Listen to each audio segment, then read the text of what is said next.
Dr. Cameron Smith from Portland State University. Dr. Smith is a self-described prehistorian at Portland State University's Department of Anthropology. He has been extending his interests in the distant human past to include evolution and adaptation into the distant future. And one of the reasons he's here today is because I heard about his work in an online seminar that he was giving not too long ago, I guess about a year ago now, where this just sounded like a fascinating topic and exactly what we needed to have covered here at TVIW, and I was very pleased that he accepted our invitation to come. And he is currently writing a book called The Principles of Space Anthropology, Establishing a Science of Human Space Settlement, which I think will probably, when it's complete, become a staple of this community and the kinds of thinking that we need to have. So at this point, I'll turn it over to Dr. Smith.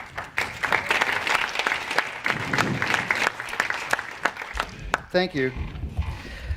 Well, everything that Dr. Hampson just described regarding individual people and flight physiology is going to continue as we even explore new solar systems, eventually in the long term. But we will include then population phenomena. So that's all going to continue, but we also have to start to think about, as one person asking the question, have to think about the population level phenomena, and that's where I'm starting to investigate and starting to, I guess I would say, establish the principles as I described, or as Dr. Johnson described, of a space anthropology. So I'm looking specifically at cultural and biological evolutionary dynamics on the interstellar voyage timescales. I'm using for reference the Project Hyperion reference study by Icarus Interstellar. And we're looking at Icarus Interstellar. Here's Steve Summerford, one of his concept vehicles. They're looking at a transit time of something on the order of low centuries, less than a millennium. This is the thoughtscape. And I'll describe also populations on those time scales of less than roughly 50,000, but more than 10,000. An adaptive framework for permanent space settlement, what does it mean? One of the reasons I started writing this book is that when I started describing or investigating a possibility of space anthropology, people would sort of ask, what do you mean this is so fuzzy? How are you going to do this? I wanted to get very specific, and I want to say exactly how we're going to do it from the human perspective. So let's look at some terms. Adaptive, well, this refers to adaptation, which is really my field of study of human adaptation and human prehistory. How has humanity survived? Humanity and our relatives over the past 4 million years, and the patterns of that. These are adaptive phenomena.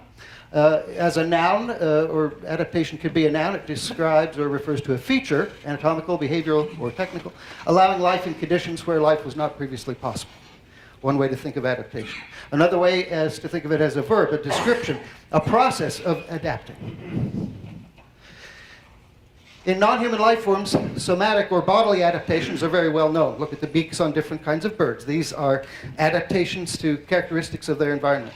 These are devised or produced, however, by the uncentralized, non-planned process of evolution. However, that process does produce order, which is typically, for my students, the hardest thing to understand about the evolutionary process is that it is not centralized. There's no decision-making process, but yet order arises. Anyway, somatic processes or somatic adaptations are very well known to us from, for example, animal and plant physiology.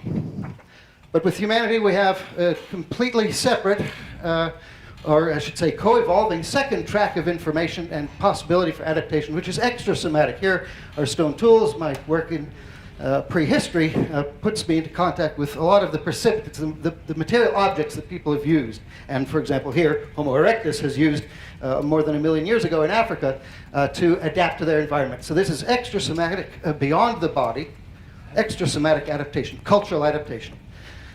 It's pretty unique, and it gives humanity an incredibly broad adaptive range. For example, here on the high Tibetan Plateau, there are physiological adaptations in the, for example, ATRX gene allows greater blood oxygenation. That's an adaptation biologically.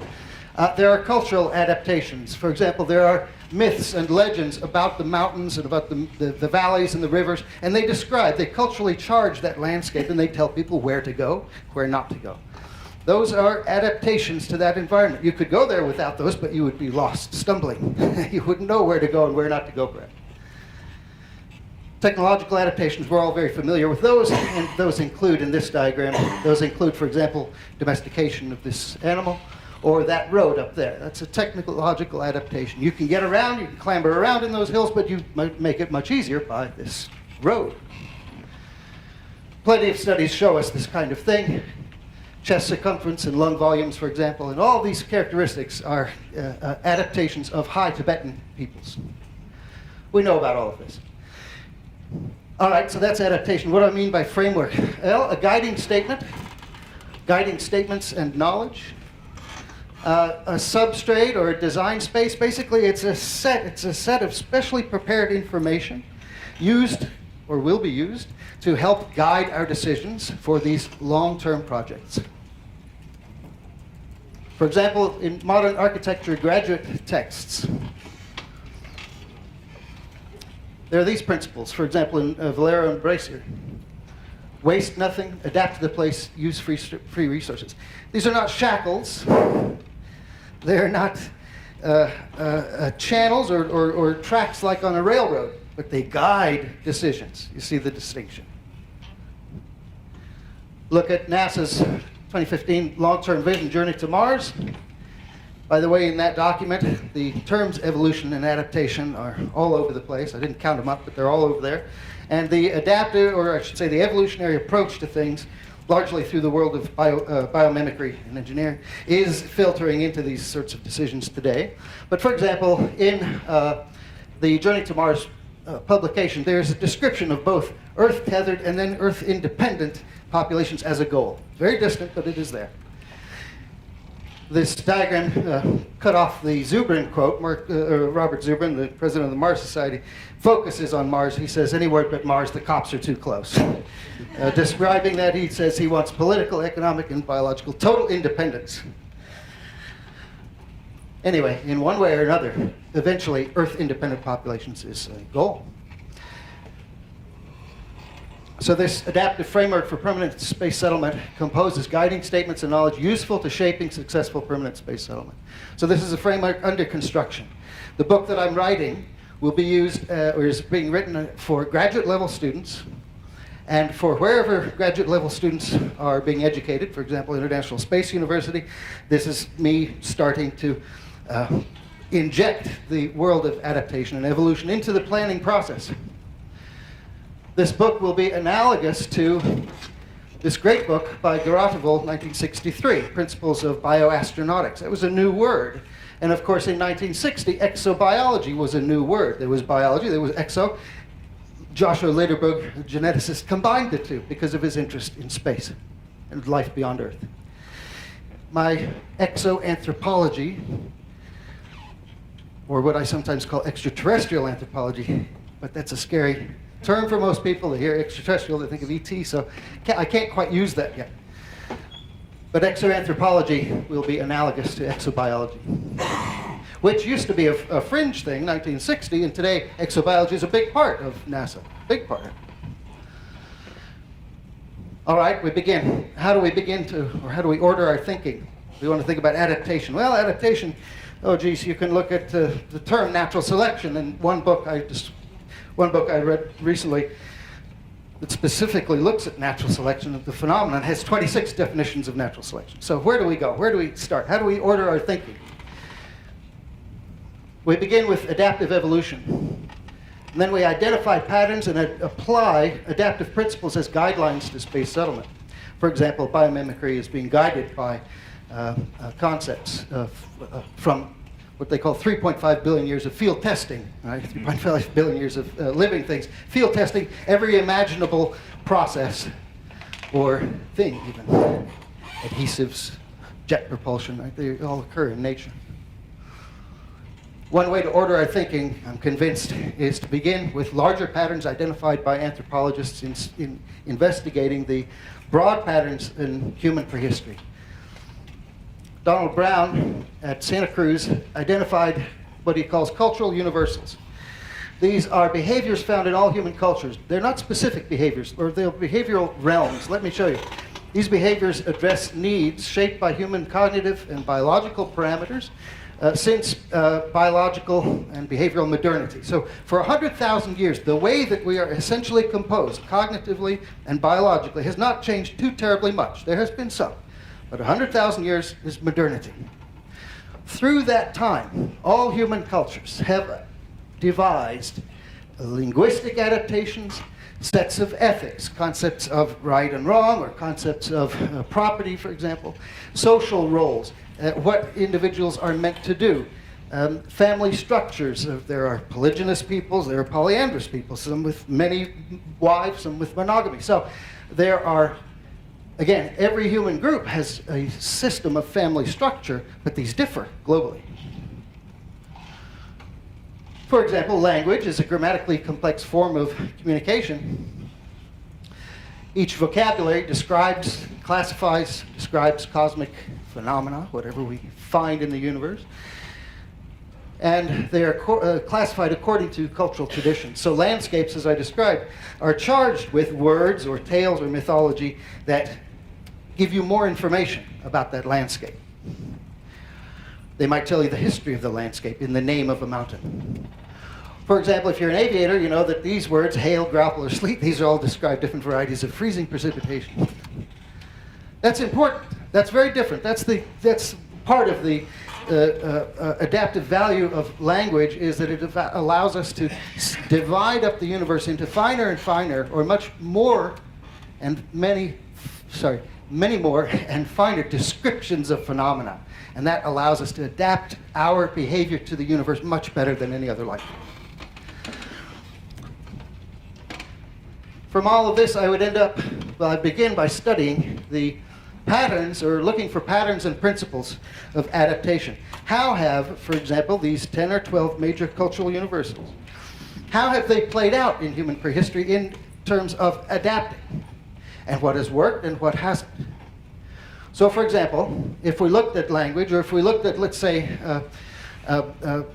traditions of property, traditions of inheritance, each culture has them. It's one of the cultural universals. Each culture has some regulations on what do you do with property, for example, at a person's death. How have those been used, productively and not productively, right, as adaptations through human prehistory? From those, I then go on to make recommendations and or guiding statements based on principles. For example, on the kind of time scale we're looking at Icarus Interstellar, 5 or 6 centuries, imagine the difference between Elizabethan English and modern English. That's 4 or 5 centuries. Today you need special training to understand and speak Elizabethan English. On the same scale, in the same sort of populations, we can expect that, okay, on a 5-century voyage, we can expect language to change on multi-century voyages. Not just language, but we can say that it is vocabulary that will change, dialects or intonations, for example, or prosody, the cadence to speech. These will all change. Now, these are very fuzzy statements. These are not very actionable, I guess. That doesn't matter. For the moment, that doesn't matter. This is identifying the patterns. And from this will come the actionable, and of course, there will be the different kinds of recommendations. Some will be more actionable than others. Some will be more specific than others. For example, by the adaptive system, types of recommendation. The adaptive system, divided into biological adaptations, those will be very specific. Those will have to do a lot with, of course, reproductive biology. The cultural adaptive system, these will be fuzzier, but they can still perhaps guide us in ways with what I was even starting to think of as commandments. Loose guides to behavior. The 300 commandments of interstellar voyaging. Right? Loose guides to behavior. And hopefully giving us a better chance of success with this project. We can also think of different types of recommendations by chronology. Pre-departure. I joined Icarus Interstellar because they took, I thought, a very mature approach, which was, let's take a century to think about this. Let's build a structure, a cognitive structure that gives us a century, and such that at the end of the century we can give humanity the option of interstellar voyaging. I'd like to go faster. Of course, everybody would like to go faster, but I think it's a reasonable thing to start to do, to think about it in terms of a century. Building a cathedral analogy. So what do we need to do in this pre-departure period? Or what about en route, multiple centuries, even dividing up the transit, the voyage to an interstellar destination into people who are just leaving Earth, the departure age, people halfway there, the interstellar age. They've never seen Earth, they will never see Earth, they'll never arrive at the exoplanet. An extraordinary position for humans. And then the arrival age, let's say a century or two before, right, the destination is in view. Here they come, now they're preparing again for this concept of planetness and exploration. Those are different periods, right? Different cultures, different priorities and objectives would be manifest in these different time periods. So different chronology, different recommendations. I'd also like to evaluate in human cultures, essentially, our adaptation readiness levels. We have, of course, technology readiness levels. Well, what are of our cultural universals, or human universals, which ones are best adapted right now, or which ones are best set right now for adaptation, and which require finer tuning? So this is going to be identifying patterns in human prehistory that are useful in guiding interstellar voyage recommendations. Those recommendations filter into everything, including, for example, architecture. There's the engineering, but there's also the cultural habitat. This has to be a livable atmosphere, a livable place.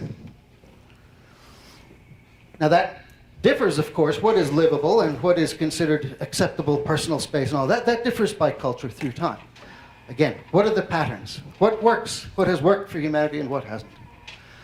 One example. In demography, population size and structure, and architecture of a starship. There's a phenomenon, I just have a couple minutes, there's a phenomenon called the independent Neolithic village. It's oftentimes assumed that right after the invention of agriculture worldwide, about 10,000 years ago, independently domesticated centers in East Asia and South America, for example. It's often assumed that immediately after that you get states or civilizations. No. Actually, in each of those cases, I've calculated an average of 5,100 years during which there is not the origin of states, there is what's called the independent Neolithic village. These are small, less than 10,000 people typically. They have similar architecture. They lack, for example, defensive structures. There's no evidence of, for example, siege warfare.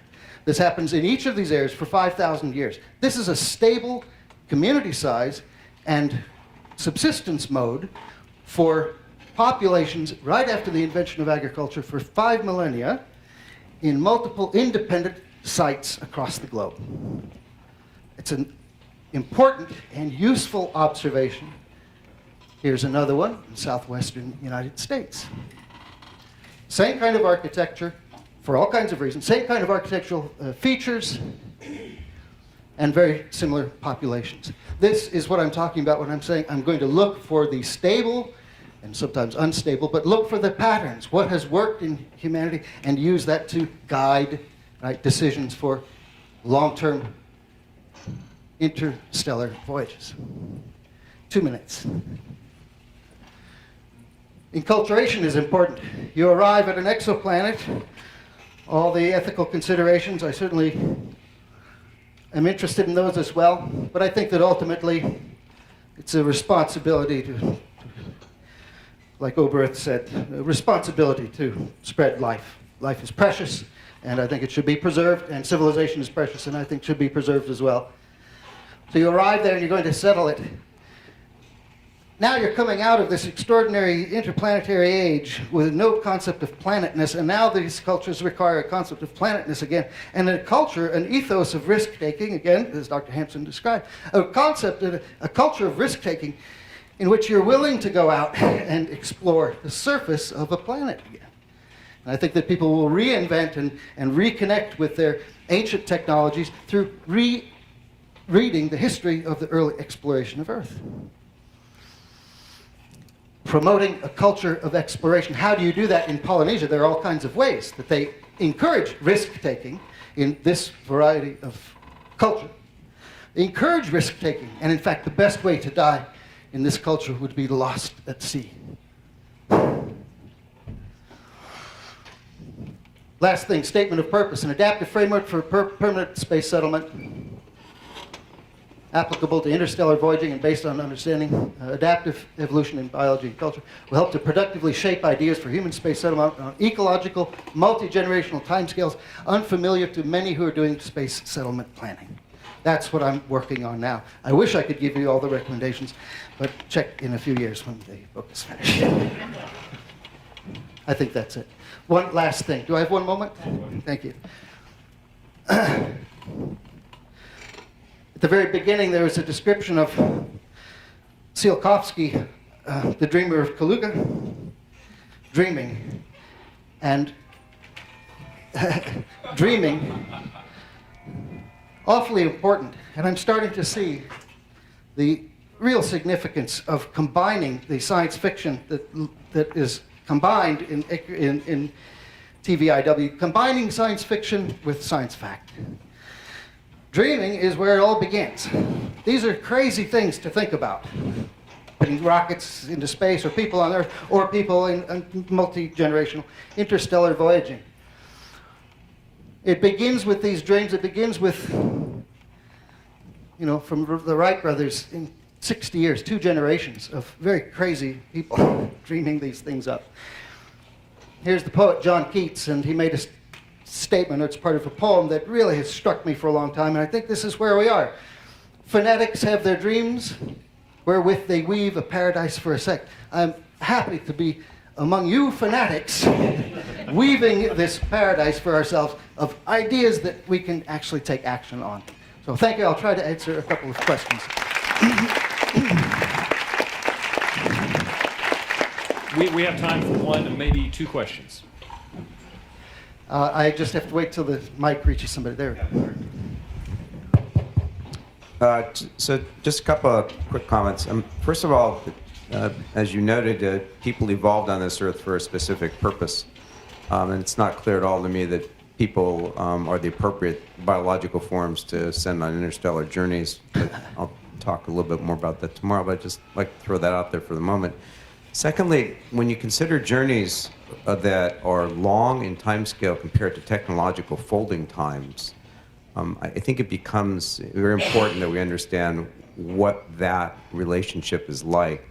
Because if you consider a journey over, say, several hundred years, and you can pretty much predict that over those several hundred years we will evolve in our technological state dramatically so, such that by the time that journey were to end, our technology to get to that journey would have changed completely, then it becomes almost inappropriate to begin the journey at that point. And I just wonder if you would comment on that. Sure, thanks. First part is, should we send humans? I think we should, and I think it's because human consciousness is absolutely unique. There are all kinds of varieties of thought, but human consciousness has a lot of unique features. I value it. I think it is a responsibility, again, to perpetuate consciousness of our variety. So that's a personal belief. With regard to changing technologies over time, that's really tough to address. This is a common question, a common critique is, how can you propose this, that the technology will change vastly through centuries?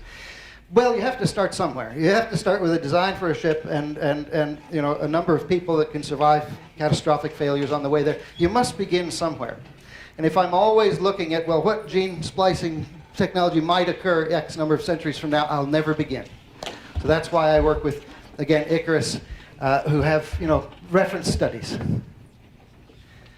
Okay, we have time for 1 last question.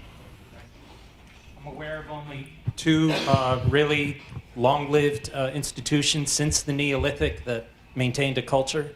That'd be the Roman Catholic Church, 2 millennia, and the Dutch dike builders, maybe 800 years old. And the Dutch are actually a better example, because they had a technical mission, and they stayed true to it. So just a few words about that, and he'll be working in the world ship track. Yes, long-lived institutions. That's maintain the focus. Sorry, that maintain the focus.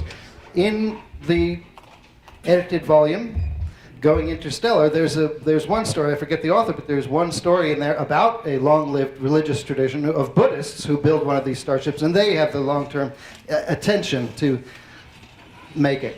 Well, I don't know, but you're right. That is the kind of thing to study. Very good. Thank you. Thank you. Thank you very much.